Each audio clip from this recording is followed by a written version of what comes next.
Here we go! Dream Warriors, 31 Days of Dread, Day 2. You read the headline, you read the episode title, you have seen the thumbnail by now. We're talking the creature from the Black Lagoon. Why? It's an old movie. What do we even care? Look, I already hear those creepy sounds. We got the music queued up already. Let's just go into some, like an intro, and I'll be right back, okay? Let's just get the intro over with, and I'll be right back with you.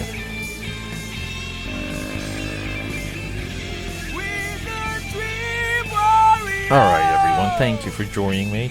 I'm your host, I'm your bro, I'm your boy, I'm your compadre, your escort. I am holding your hand, cause we're walking down the 31 Days of Dread, the annual Dream Warriors podcast event. Now, for right now, I'm doing this by myself. I have some people here and there talking some horror movies with me. But yeah, look, this is a free podcast, and there's all kinds of ways to support me, to fund original content. You can find everything at AKAPAD.com, another known as Peter A. DeLuca. There's all kinds of ways to just, give me a little nudge, give me a little holla, and also subscribe, support, comment, and show your friends this. If you know anyone that is even into podcasting, show them this and have them reach out to me, and we'll talk. And you contributors out there, I'm talking to you. But yeah, I'm totally, I'm kind of in all right now. And before I get into that, let me just plug AKAPad Twitter, Snapchat, AKAPad13 on Instagram. Okay, we're done with the plugs. Getting into it. Why am I shocked? Well, I'm surrounded by complete silence other than what's happening outside my walls. I mean, the Philly side of the walls, not the interior building side of the walls. Because 13 Bridges has stopped production. Around 6 o'clock in the morning, I heard that was it for the day from the director. And I literally nearly stayed up the entire night. Grinding out content to release later this week because the production company has put me up in a hotel. It's not really a hotel. It's more like a residential condo apartment. Very nice building. Totally awesome. I'm already in love with it. Debating on what I should do after here, and that place is on my short list. So I'm displaced. I'm between two locations right now. So me going on the run of stockpiling content was very forward thinking. I was trying to do it this weekend. I couldn't. I was distracted. I actually allowed myself to be distracted this weekend. But no, I had a good run last night while they were shooting the movie. That was so freaking cool, though. Just hearing like what happens, and look, the people who are shooting, they're going to be up in the next couple of hours, going at it again today. So, anyone that tells you that movie making is this like easy thing, that you're just hanging out in the trailer, eating the catering, and it's such an impossible thought. Immediately, if you're one of those people out there that believe how Hollywood lampoons itself with movies like The Player, Love on Netflix, so on and so forth. Kick that thought out of your head, because these people work, they grind, and they do it at a high level. And I think there's few things as an industry that consistently produces high level work outside of film production. I honest to God believe that. I would say the same with tech. I would put tech up there. But I mean, product development is a part of constant version improvements. So, any industry has that. But I don't know. The film production just seems totally chaotic to me. I don't it's how do people even know what to do? But everyone's doing something. It's amazing. But yeah, so Creature from the Black Lagoon. Holy crap. This movie, I've never seen it before. It's one of the ones on my list. When did it come out? 1956, 1957? It's an old movie. 1954. Why did this movie blow me away? And why are we talking about it? Look, the Universal, I spoke about this a year ago. Towards the end of the 31 Days of Dread, might have been day 30, I did Dracula. The Bela Lugosi Dracula. And didn't realize how much of a shot-by-shot remake the Francis Ford Coppola version was. Probably the greatest remake of all time, because it paid so much homage to that Bela Lugosi movie, and they added and they rounded it out. It's almost like it was like a this template, this weird template that emerged all these years later for what we consider like the soft reboot. Force Awakens, Batman Begins. Batman Begins is a little less of a soft reboot, but the Friday the 13th soft reboot. Yeah, these movies I kind of move backwards and forwards at the same time. I really feel like the Francis Ford Coppola Dracula just is that exact thing, and it's the ground zero of what filmmakers and producers would do later with properties. Look, Ghostbusters, the girl one being a complete remake, update disaster. I've tried watching the movie a few times. It's hard for me to really get into it. But yeah, so doing the Universal horror movies has been a long sticking point with my, film consumption experience, my film consumption life. And last year, I really was like, oh my God, it's been too late, too long for the 31 Days of Dread. Next year, I waited a year. I said, I have to do as many of them as I can. So we're moving forward. We're doing a lot of the Universal horror movies, FYI. So if you don't like them, look, we have other things coming.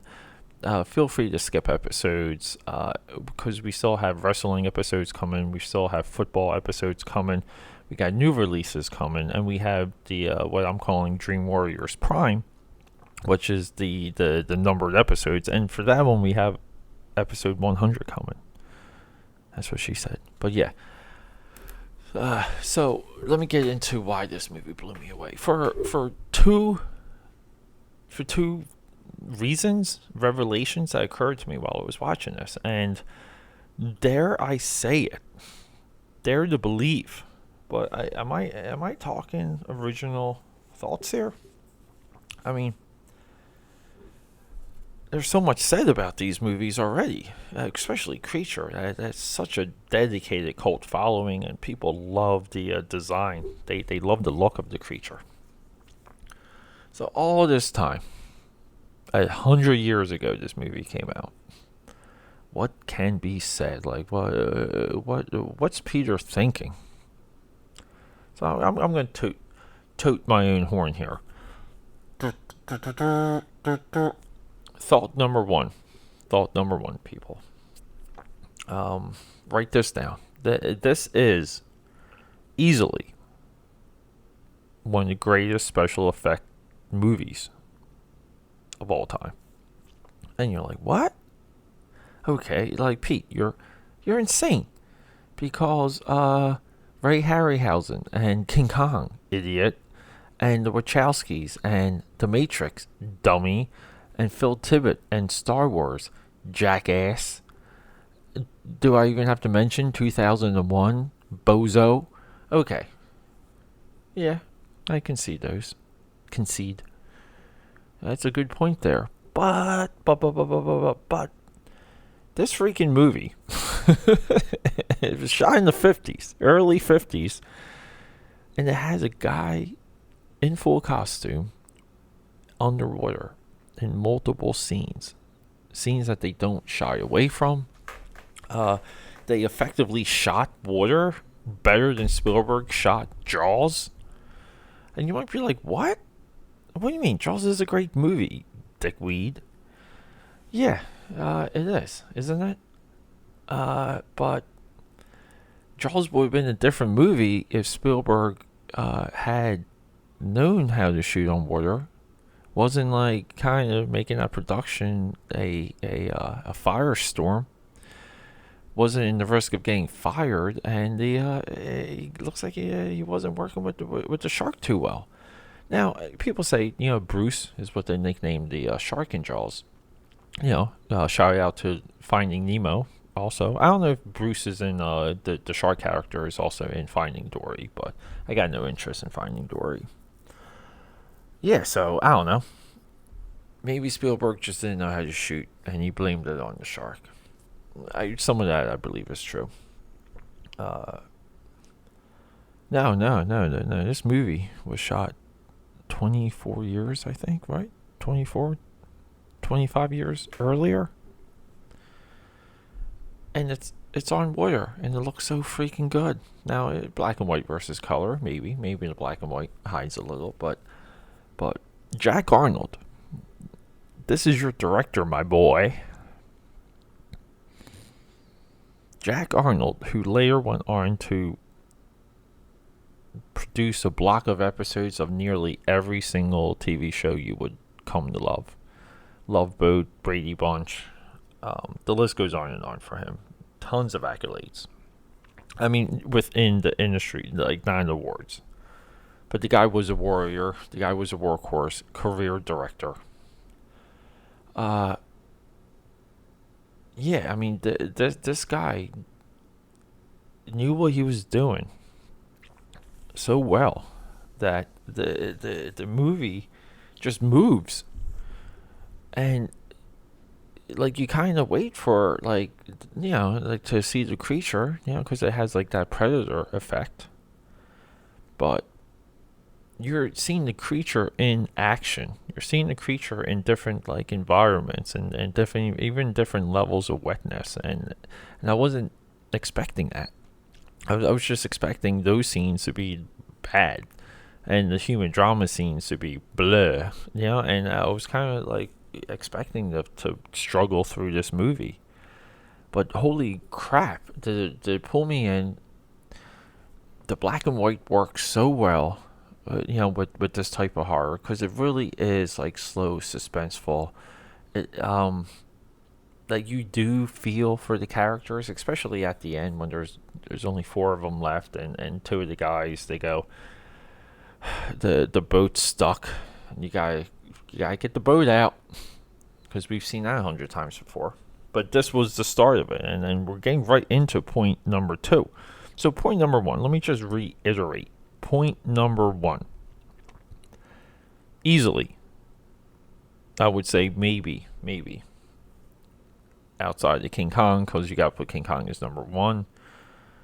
This would be 2 in special effects for me. All right.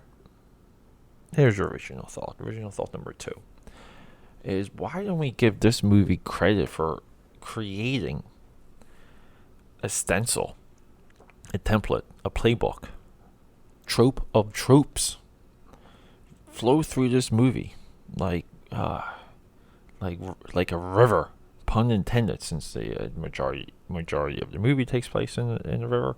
I should be giving you the plot of this movie, but I don't have to, because you've seen this movie before. If you've seen the movie like Anaconda, if you've seen any movie where a group of people are slowly being stalked by wolves, the gray, you're watching this movie. Like I would even say, even Predator. This movie is a template for Predator, and we love Predator. We give that movie so much credit. But this movie created that foundation. It is that foundation. So Jack Arnold, Harry Essex, Arthur Ross. These are your writers and your director for this movie. These guys I think took the simpler, low budget versions of these monster movies, and they had a means, and they I think they had the talent. They had one of the greatest creature designs of all time. Like Creature. Where would I rank Creature? Crap. It's got to be uh, Predator, Aliens, Creature, like number three when it comes to movie monsters. People act like there's a big list for movie monsters. There's really not when it comes to the good ones. Now there's some that are awesome, like Pumpkinhead and like I don't know, but would you even make that top 10? Top 10? I'll definitely put Pinhead, Freddy Krueger, Jason Voorhees over Pumpkinhead any day of the week, even Michael Myers, and those are just mostly just slasher things. But yeah, so Jack Arnold makes you hope for like you want these you want these guys. It's a little bit of Apocalypse Now. Like you want them to get off the river and be safe.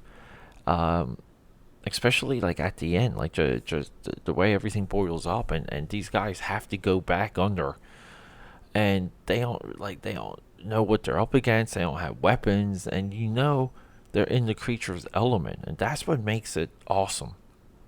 That's what makes it so tense. And this movie gave us like like the natives that like it gives us the pecking order of what the creature is doing, what it's going through, and the creature truly is frightening in this movie because it it torments these people. It chips away at them, and holy crap, uh yeah. I mean, we literally have a movie that if you just swap out the creature, make it a giant snake, and swap these other characters out, like we literally have this movie for 50, 60 years after. And Creature from the Black Lagoon has never been remade. It's never been updated. But in a way, it has. In so many different forms. And that's revelation number two. Uh, I'm ashamed, somewhat ashamed of some of these other journalists, commentators, writers, podcasters, YouTubers that I don't know what they really say about this movie. It baffles me to no end. Man, I'm talking in a very low voice right now. Coffee check-in. Should we just do a coffee check-in? Yeah, I'm drinking iced coffee because I slept very little. I gotta get going soon. I gotta pack my bag and set up my second shop because it's gonna be part equipment. It's gonna be part equipment and part clothes, and I don't think I'm gonna bring it too many clothes. But it's iced coffee with the pumpkin spice creamer from Delights, and holy moly, oh my god, I'm enjoying this so much. But yeah, and dude, I was all last night. I'm just for drawing and recording for Inktober on my Instagram, aka Pad13, and I'll tell you, like, I draw something and I immediately dislike it. I immediately hate it because I want this to be different. I want that to be different. I wish I did this. I wish I did that. And my entire theme, my theme is the foes of Batman. But the trick, though, is that I decided to just be crazy with color, crazy like with it is like multimedia. It's huge experimentation, and I'm just throwing color down on like the paper, not knowing what the pencil and what the ink's going to do, and I'm just trying to create these layers, and I made it exponentially more complicated for me, I think, to consistently make good work or good pages. But I did a couple prompts last night. I had to record them, so that's going to help me. But yeah, I was literally up all night just doing that. But yeah, so get a little tangent there, but let me get back to this. So where am I coming from when I criticize people's criticisms and their analysis? Um, because I believe the things should be structured a certain way. The way you compare errors, and this comes from my love of sports. Okay, I don't think there's enough love of sports in film analysis. Uh, when you compare errors, crew members, intent, final product, the time it was released, what was released around it, the staying power, and what people say about it years after. Like that's your composite. That's your sketch work. And again, even though these episodes for Dream Warriors are kind of 30, 25, 30-minute focused episodes, we do have a fall. We still have a fall in some of the things I would like to say or reanalyze about these movies. That it doesn't make Dream Warriors to 31 Days of Dread a truly long form conversation. And like this kind of goes back and forth because there's even movies later during the 31 Days of Dread that I would like to rewatch now. Okay, it creates this vacuum for me, almost like like a literal vacuum cleaner. Like it's just sucking me up, and what it's doing is just sucking my time. But these Universal movies, I mean, like I'm so curious now about the Invisible Man. Like I want to watch that movie. Next up for me is probably gonna be Frankenstein. Should I do Frankenstein and then Son of Frankenstein? I believe so. But Wolfman and the Phantom of the Opera, like holy crap! I literally can't wait to watch those movies. But coming ahead, we definitely have those weird genre off-center movies, the genre defining movies. We have some new movies. We do have Venom coming up. Venom should be episode I think 5 of the 31 Days of Dread, and I'm literally foaming at the mouth for that effing movie. It premiered last night. I'm afraid to check Twitter to see what people are saying, but okay, you know what? We're grinding away here. Let's just look it up. Let's just go into Twitter and look up Venom. Venom. There you go, Venom movie. Let's just see. Do we have Twitter activity? Oh my god, I I just I just searched Venom movie and they have a amazing Venom emoji, and I literally the first picture that came up was Tom Hardy with a golden retriever, and I'm going to just screenshot the this entire thing here because this is just flat out amazing. This is going up on my Facebook page. Yeah, so I really do hope everyone is having like a good day. I hope everyone enjoys what they're doing right now. Okay, so let's see. Todd McFarlane.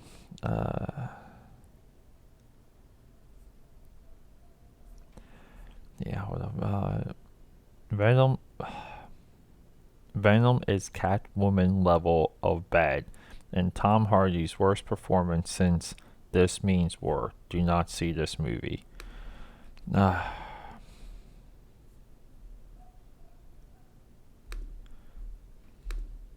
This is yeah.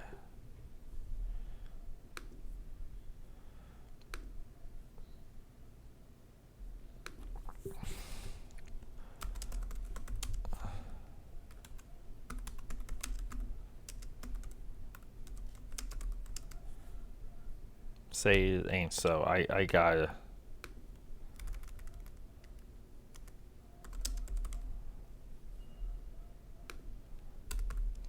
This is. That's like the worst thing you want to see. Let's see. You believe that? I trust him, but I don't believe that it's that bad because Catwoman is the worst movie. Show more replies. Nah, mate. This ain't it. All right. So people are disputing the accuracy of that tweet. Tweet, by the way, is the Moonlight Warrior. No joke. I took this poster.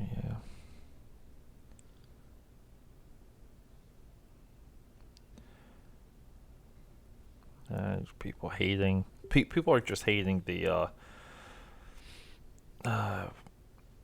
movie theaters name are selling these color books. I have a new small trash can. I do love my popcorn merch. All right, so I'm not. Find me on Twitter. You'll find a little bit more traction, commentary, info on the Venom movie release. Just find me on Twitter, AKAPAD. I'm gonna be retweeting maybe some early reviews that we think are legitimate or early thoughts. Okay, look, everyone, thank you so much for hanging out. I do believe there is there is a similarity between Creature from the Black Lagoon and Venom. I like the pairing, and if you do find me on Instagram, aka Pat13, hopefully Thursday night or Wednesday night. I'm gonna have to try and do it tomorrow.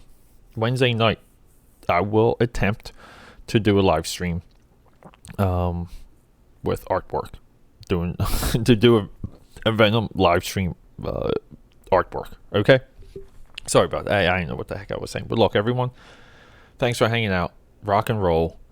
Go see The Creature from the Black Lagoon. See this movie. It's from the 50s.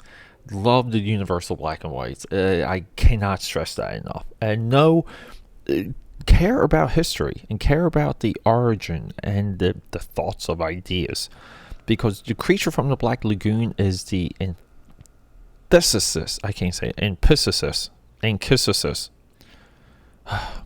It's the it defines that. Okay.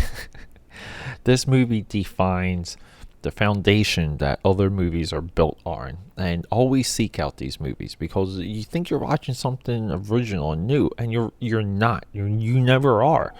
And that's the rabbit hole. That's the Alice in Wonderland to chase. That's the Matrix. Okay? Do me a favor. Give someone a high five today. But let's rock and roll. Let's get out of here. Have a great day.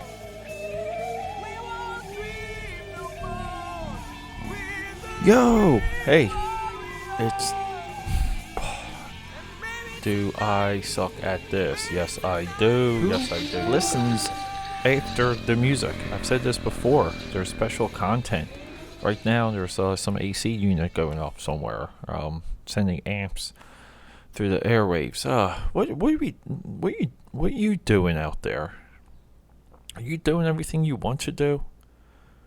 Are you following your destiny? Is it a like Thanos in Infinity War? He said he ignored his destiny once already. Well, what does that even mean? It's so deep.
Okay, so I am totally shocked right now. Why am I shocked? Is it because I'm up early in the morning on a Tuesday? No.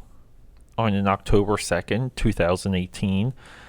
Am I surprised that there's the most beautiful sunset that I'm staring at right now? Sunrise. I don't even know. Sunrise happens in the morning, not sunsets. No, no, no. But I'm a little shocked. I don't know the difference. But yeah, uh, I'm not surprised that Dallas is prancing around looking as handsome and beautiful as ever. No, no. I'm surprised that I watched the movie from long ago.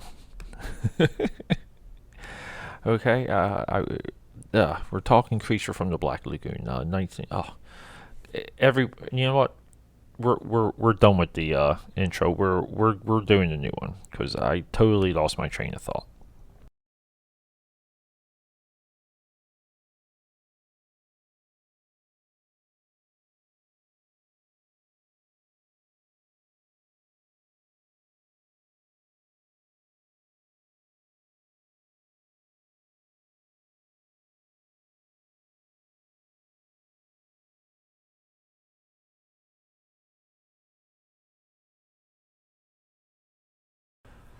Okay, hey everyone, how are you doing? I'm Peter. I'm your host. I suck.